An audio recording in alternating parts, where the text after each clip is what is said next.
Ghazipur border पर हूँ और गाजीपुर बॉर्डर पर जो है पूर्व सैनिक जो है हमारे साथ मौजूद हैं, जिनका नाम है तेज बहादुर। आपने इनकी लगातार वीडियोस फेसबुक पर और तमाम यूट्यूब चैनल पर देखी होगी। आइए इनसे आप जानते हैं ये क्या कहना चाहेंगे किसान।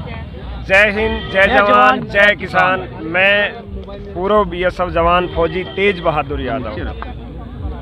आज जिस प्रकार से हम सभी सैनिकों ने यहाँ गाजीपुर बॉर्डर पे सुबह जवानों को श्रद्धांजलि दी और अभी शाम को 7 बजे से हमारे शहीद जवानों के लिए श्रद्धांजलि देने के लिए कैंडल मार्च का प्रोग्राम किया। आपके माध्यम से मैं पूरे देशवासियों को बताना चाहता हूं, शायद गोदी मीडिया ये चीज़ ना दिखाए कि पुलवामा हमला कैसे हुआ। जब मोदी जी पूर्ण रूप से ये लगा कि आने वाले समय में सत्ता उनके हाथ से जा रही है, तो प्रायोजित तरीके से ये हमला करवाया गया, जिसके स्टेप बाय स्टेप अगर भी आप देखें तो डीएसपी देवेंद्र सिंह का गिरफ्तार होना उग्रवादियों के साथ, लेकिन 3 महीने वो जमानत पे छूट गए। अभी कुछ दिन पहले इनके महान पत्रकार अर्नब गोस्वामी उनकी चैट का सामने आना, तो ये सारा इशारा करते हैं कि जो पुलवामा हमला जो था वो एक साजिश के तहत रची गई साजिश थी और जिसके अंदर मोदी सरकार लिप्त है। यदि मोदी सरकार लिप्त नहीं है तो आज हमने जितने भी हमारे पूर्व सैनिक थे सभी उन्होंने एक ही आवाज़ उठाई है, अगर दी मोदी जी आप इसमें लिप्त नहीं है तो आप इसकी जांच क्यों नहीं करा रहे। जिस शहीद के नाम पे ये वोट मांगते हैं आज तक उनको शहीद का दर्जा नहीं दे पाए, और जिस सुरक्षा के घेरे में मोदी जी और अमित शाह रहते हैं पैरामिलिट्री के, ना उनको ये पेंशन दे पाए। देश के लिए बड़ी दुर्भाग्य की बात है। रही किसान की बात, तो जवान और किसान का मेल तो बचपन से रहा हुआ है। हम नौकरी लगने से पहले अपने पिताजी या भाई के साथ खेती का काम करते थे, आज रिटायर आके भी हम वही खेती का कार्य करते हैं, तो वो हमारा कार्य क्षेत्र है। तो हम जब तक तीनों काले कानून वापस नहीं होंगे, जवान और किसान मिलके इस लड़ाई को लड़ेंगे, और जब तक हम घर वापसी नहीं करेंगे जब तक तीनों काले कानून वापसी नहीं होंगे। एमएसपी को कानून नहीं बनता, सजा का प्रावधान नहीं होता। सर, जिस तरीके से अर्नब गोस्वामी पर कार्रवाई अभी तक नहीं हुई है, चैट भी सामने आ गई है, कह रहे हैं कि जजों को खरीद लिया है और पुलवामा हमले का भी पहले से ही पता था उनको। देखिए, मैंने आपको पहले भी कहा और मैंने बनारस में भी आवाज़ उठाई थी, मैं मोदी जी के खिलाफ यदि चुनाव लड़ने गया था तो सिर्फ पुलवामा हमले से आहत होकर चुनाव लड़ने गया था। कि मैं भी सेना में रहा हूं कि अचानक इतना बड़ा हमला हो जाता है और देश के प्रधानमंत्री वो कौन से डिस्कवरी चैनल के ऊपर खड़े होकर हाथी का गोबर सूंघ रहे होते हैं। बड़े शर्म की बात है जब उनको पता लग जाता है। ताकि देश के सामने सच्चाई ला सकूं मैं एक सैनिक होने के नाते कि अपने आप को चौकीदार समझते, अब जो है सीमा के असली पहरेदार और चौकीदार इनकी जो पोल खोलने के लिए हम बनारस गए थे। आज भी मैं ये कह रहा हूं कि वो जांच किसकी कराएंगे, जो खुद हमले में सम्मिलित हो वो जांच किसकी कराएंगे। लेकिन क्लियर है ना मामला कि पाकिस्तानी थे, आतंकवादी थे वो लोग। भाई नाम बताए कौन था, कोई जानता है देश का व्यक्ति? नाम उजागर किया जो बम लेके गया, जो गाड़ी में मारा गया, कोई देश का व्यक्ति जानता है? मुझे बताइए कोई व्यक्ति जानता हो। मैं जानता हूँ। वो कहते हैं इस पे सवाल उठाना मैं जानता हूँ, अपमान है। मैं जानता हूँ वो व्यक्ति कौन था। कश्मीर और नॉर्थ ईस्ट के अंदर आप जाओगे, जब कोई भी मिलिटेंट अगर दी सिलेंडर कर देता है तो उसे सरकारी नौकरी दी जाती है योग्यता के आधार पे। यदि उसे नौकरी नहीं दी तो उसको 15,000 रुपया भत्ता दिया जाएगा, जिसके लिए वो मुखबरी का कार्य करता है। और जो बॉम्बर था, जिसको फौजी भाषा में बॉम्बर कहते, जो बॉम्ब लेके जा रहा था, वह डीएसपी देवेंद्र सिंह के वहाँ 15,000 रुपये सरकारी भत्ते में नौकरी करता था।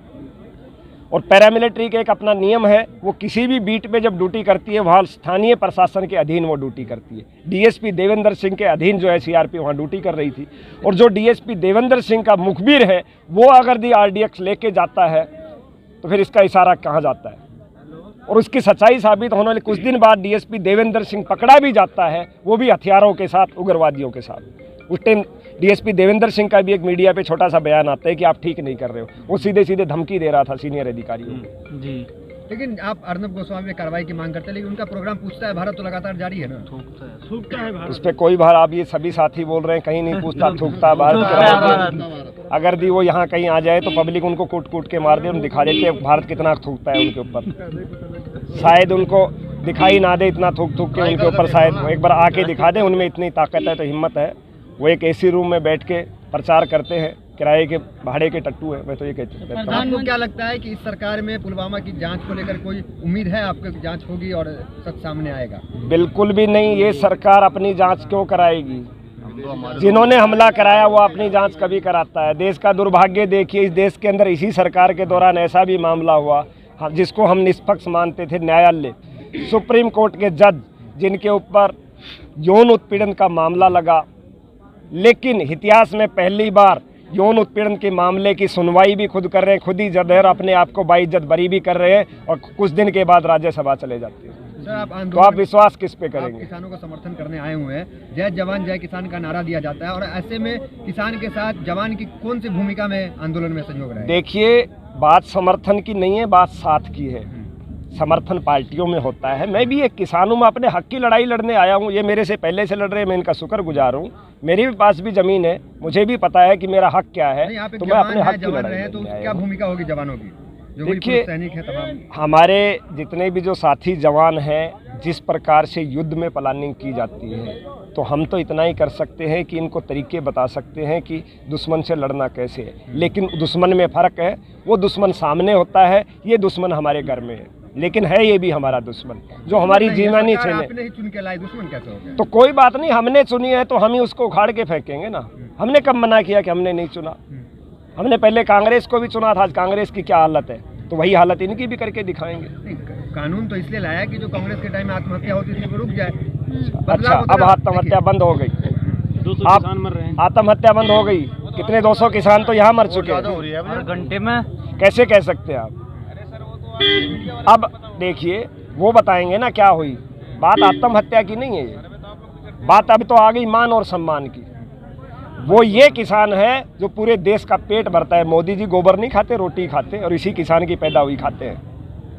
जब प्रधानमंत्री कहते हैं कि बातचीत का रास्ता खुला हुआ है, तो आपको नहीं लगता कि आंदोलन को रास्तों को छोड़ उस रास्ते को भी ट्राई किया जाए? आप अपना कैमरा लेके जाइए, आप दिखाइए रास्ता कहाँ है, आप रास्ता खोल दीजिए, हम खुद चले जाएंगे। प्रधानमंत्री स्वयं कहते हैं, संसद में कहते हैं रास्ता बता दे, वो मोबाइल नंबर हमें बता दे, कोई बात नहीं, हमें कोई शर्म नहीं, हम बात भी कर लेंगे, उनके पास घर भी चले जाएं, जहाँ वो बुलाए हम जाने को तैयार है। बुलाए तो सही, बुलाते तो है नहीं। इतनी बड़ी किलेबंदी कर दी, पता है कौन सा तार लगाया गया है, और अब वो कहाँ मानव अधिकार मर गया जो अवार्ड लौटा रहे थे पहले थे, आज वो भी कहीं सामने नहीं आ रहे।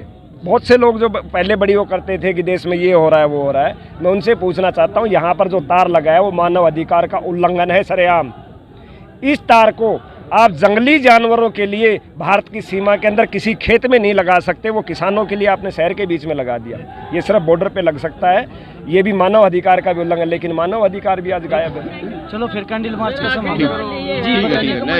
किसान तो ऐसे ही मरते रहते हैं, ये नया किसान आंदोलन में ना होते तो वो अपने घर पे मरते। अच्छा, उनका कहने का तो क्या है, वो कुछ भी कहें, उन लोगों का इतिहास आप सब जानते हो।